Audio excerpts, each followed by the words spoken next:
ட்ரெண்ட்வுட்ஸ் மக்களுக்கு வணக்கம். இன்னைக்கு நம்மளோட ஷோல யாரை பத்தி பேச போறோம் அப்படின்னா, ஹன்சிகாவை பத்தி தான் பேச போறோம்.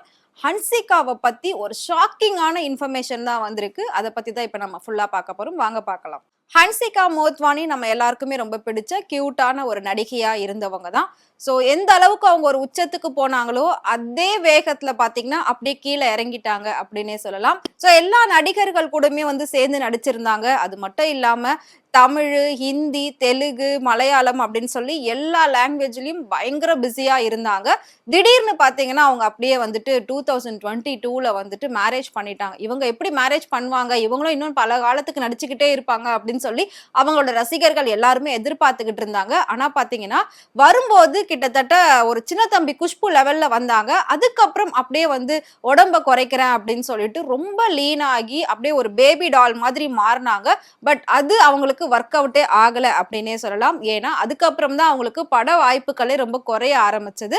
ஸோ அதனால உடனே அவங்க வந்து கல்யாணம் பண்ணிட்டு செட்டில் ஆயிட்டாங்க. ஓகே, ஒரு வழியா கல்யாணம் பண்ணி செட்டில் ஆயிட்டாங்க, இதுக்கப்புறம் அவங்க ஃபேமிலியை பார்க்க போறாங்க அப்படின்னு அவங்க ரசிகர்கள் எல்லாருமே நினைச்சுக்கிட்டு இருந்த நேரத்துல திரும்பவும் ரெண்டு பேருக்குள்ள வந்து பிரச்சனை வந்துருச்சு. ஹன்சிகா மோத்வானியும் அவங்களோட ஹஸ்பண்ட் நேம் சோஹேல் கத்தூரியா, இவங்க ரெண்டு பேரை வந்து கருத்து வேறுபாடு காரணமா பிரிஞ்சுதான் இருக்காங்க, ரெண்டு பேரும் சேர்ந்து இல்லை அப்படிங்கிற ஒரு நியூஸ் ரொம்பவே பரவ ஆரம்பிச்சது. நம்ம கூட நம்மளோட சேனல்ல அதை பத்தின நிறைய வீடியோஸ் போட்டிருக்கோம்.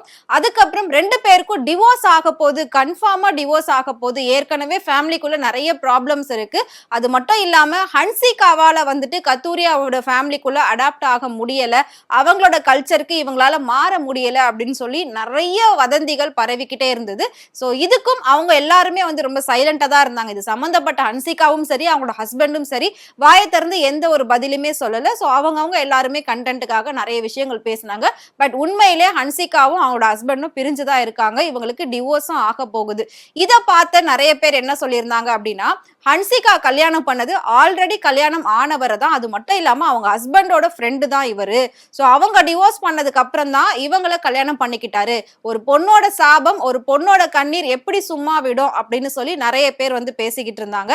ஓகே, இதெல்லாம் ஒரு புறம் இருக்க, இன்னொரு பக்கம் ஹன்சிகாக்கு நிறைய பிரச்சனைகள் வர ஆரம்பிச்சது. என்ன அப்படின்னா, ஹன்சிகாவோட அண்ணா பிரசாந்த் மோத்வான் இருக்காரு இல்லைங்களா, சோ அவரோட ஒய்ஃப் கூட ஒரு பயங்கர பிரச்சனையா இருக்கு. ஹன்சிகாவும் அவங்க அம்மாவும் சேர்ந்து அவங்க ஒய்ஃபை அவங்க ஹஸ்பண்ட் கூட வாழ விடாம, அதாவது அவங்க அண்ணா கூட சேர்ந்து அவங்க ஒய்ஃபை வாழ விடாம ரெண்டு பேரும் பிரச்சனை பண்ணிக்கிட்டு இருக்காங்க, என்னோட லைஃபே ரொம்ப ஸ்பாயில் ஆகிட்டு இருக்கு அப்படின்னு சொல்லி சோ ஹன்சிகாவுடைய அண்ணன் ஒய்ஃப் வந்து கம்ப்ளைண்ட் பண்ணியிருந்தாங்க ஹன்சிகா மேல. இந்த மாதிரி நாத்தனார் கொடுமை ரொம்ப அதிகமா இருக்கு, மாமியார் கொடுமை ரொம்ப அதிகமா இருக்கு, ரெண்டு பேரும் சேர்ந்து என் ஹஸ்பண்ட் கூட வாழவே என்னை விட மாட்டேங்கிறாங்க, சோ எனக்கு என் ஹஸ்பண்டோட சேர்ந்து வாழணும், ஆனா அவங்களோட சேர்ந்து இவரும் என்னை ரொம்ப கஷ்டப்படுத்திக்கிட்டு இருக்காரு அப்படின்னு சொல்லி ஹன்சிகா மேலேயும் அவங்க அம்மா மேலேயும் அவங்க ஹஸ்பண்ட் மேலேயும் சேர்த்து அவங்க வந்து கம்ப்ளைண்ட் கொடுத்திருந்தாங்க.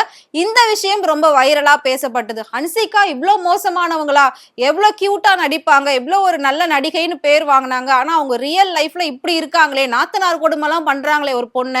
இன்னைக்கு பெண்கள் நிறைய பாதிக்கப்படுறதே பாத்தீங்கன்னா வரதட்சணை கொடுமை, மாமியார் கொடுமை, நாத்தனார் கொடுமை, இந்த மாதிரி விஷயத்துல தான் அதிகமா பெண்கள்லாம் பாதிக்கப்பட்டுக்கிட்டு இருக்காங்க. அதுல ஹன்சிகா ஒரு ஆளா அப்படின்னு வந்து எல்லாருமே கேள்விகள் கேட்டுட்டு இருந்தாங்க.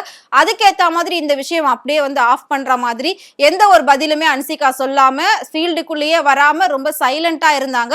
சோ இதை திசை திருப்புறதுக்காகவே திரும்பவும் அவங்க ஃபேமிலியில ஒரு பிரச்சனை, டிவோர்ஸ் பிரச்சனை அப்படின்னு சொல்லி அதை வந்து பெரிய அளவுல பேசுற அளவுக்கு எல்லா விஷயமும் அவங்க வந்து சேஞ்ச் பண்ணியிருந்தாங்க. இப்ப மறுபடியும் பாத்தீங்கன்னா ஹன்சிகாவோட அந்த கேஸ் வந்து வந்திருக்கு.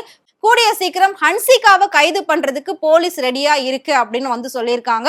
சோ ஹன்சிகா கூடிய சீக்கிரம் வந்து கைது ஆயிடுவாங்க, அரெஸ்ட் ஆயிடுவாங்க அப்படின்னு எல்லாருமே சொல்லிட்டு இருக்காங்க. இந்த கேஸ் வந்துட்டு மும்பை உயர் நீதிமன்றத்துல நடந்துகிட்டு இருக்கு. ஹன்சிகாவும் அவங்க அம்மாவும் ஆல்ரெடி சேஃபா வந்துட்டு அவங்க முன்ஜாமீன் வாங்கி வச்சுட்டாங்க. வாங்கினது மட்டும் இல்லாம இந்த வழக்கை தள்ளுபடி பண்ணணும் அப்படின்னு சொல்லி அவங்க மனு அளிச்சிருக்காங்க. ஆனா அந்த மனுவையும் அந்த உயர் நீதிமன்றம் வந்து நிராகரிச்சிருக்கு. சோ கண்டிப்பா வந்து இந்த கேஸ் நடக்கும் அப்படின்ற மாதிரி தான் சொல்லியிருக்காங்க.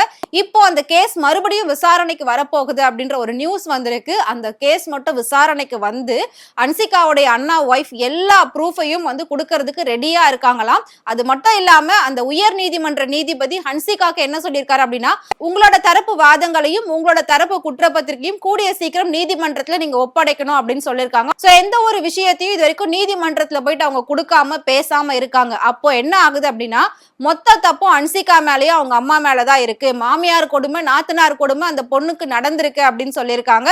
அது மட்டும் இல்லாம அந்த பொண்ணு கணவர் மேலயும் சேர்த்து வந்து கேஸ் கொடுத்திருக்காங்க. இதுக்கு முன்னாடி கணவரோட சேர்ந்து வாழணும்னு நினைச்சவங்க இப்ப அவர் மேலயும் சேர்த்து கேஸ் கொடுத்திருக்காங்க. இந்த கேஸ் இப்ப வந்ததுக்கு அப்புறமா அதாவது ஹன்சிகாவுடைய அண்ணன் ஒய்ஃப் தரப்புல பாத்தீங்கன்னா எல்லா விஷயமும் ப்ரூஃப் ஆயிரும் அப்படின்னு வந்து சொல்லியிருக்காங்க.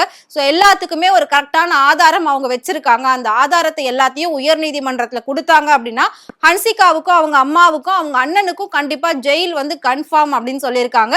பட் ஹன்சிகா வந்துட்டு உயர் நீதிமன்றத்துல இந்த கேஸ் முடியல, இது வந்து அவங்களுக்கு அகைன்ஸ்டா ஆயிடுச்சு அப்படின்னா அடுத்ததா உச்ச நீதிமன்றத்தை நாடுறதுக்கு அவங்க ரெடியா இருக்காங்களாம். அதையும் ஹன்சிகா தரப்பு வக்கீல் வந்து சொல்லியிருக்காங்க. சோ ஹன்சிகாவை பொறுத்த வரைக்கும் ஒரு மிடில் பீப்புள்ஸ்க்கு என்ன அளவுக்கு ப்ராப்ளம் வருமோ அதே மாதிரி ஒரு ப்ராப்ளம் இன்னைக்கு ஹன்சிகாவே கிரியேட் பண்ணிருக்காங்க. நாத்தனார் கொடுமை ஹன்சிகா பண்ணணும்னு என்னங்க அவசியம் இருக்கு? சோ அவங்களுக்கு இருக்க செல்வாக்குல அவங்களுக்கு இருக்கிற பேருக்கும் புகழுக்கும் அவங்க பாட்டுக்கு அவங்க லைஃபை ஜாலியா வாழ்ந்துட்டு போலாம். பட் ஒரு ஃபேமிலியில எதுக்கு இப்படி பண்றாங்க அப்படின்னு சொல்லி சோ நிறைய பேர் வந்துட்டு ஹன்சிகாவுக்கு எதிராக பேசிக்கிட்டு இருக்காங்க. எந்த அளவுக்கு ஒரு கியூட்டான நடிகை, அழகான நடிகை அப்படின்னு சொல்லி பேர் வாங்கினாங்களோ அந்த அளவுக்கு இப்போ இப்படி ஒரு நடிகையா ஹன்சிகா இவ்வளவு மோசமானவங்களா, ஹன்சிகா இவ்வளவு கொடூரமானவங்களா அப்படின்னு பேசுற அளவுக்கு எல்லா விஷயமும் அவங்களுக்கு வந்து நடந்துருச்சு. சோ கூடிய சீக்கிரம் ஹன்சிகா அரெஸ்ட் ஆவது கன்ஃபார்ம் அப்படின்னு சொல்லியிருக்காங்க. சோ அதையும் நாம வெயிட் பண்ணி பார்க்கலாம். அடுத்த கேஸ் முடிஞ்சதுக்கு அப்புறமா ஹன்சிகா கைது ஆகுறாங்களா இல்லையா அப்படின்றதையும் நான் வந்து உங்ககிட்ட சொல்றேன். சோ ஹன்சிகாவை பத்தி நீங்க என்ன நினைக்கிறீங்க அப்படின்றது மறக்காம எங்களுக்கு கமெண்ட் பாக்ஸ்ல கமெண்ட் பண்ணுங்க. இதே மாதிரி சினிமாவை பத்தியும் சினிமா நடிகர் நடிகைகளை பத்தியும் டே பை டே அப்டேட் நீங்க தெரிஞ்சுக்கணும் அப்படின்னு நினைச்சீங்கன்னா மறக்காம ஃப்ரெண்ட் சேனலை ஃபாலோ பண்ணிக்கோங்க.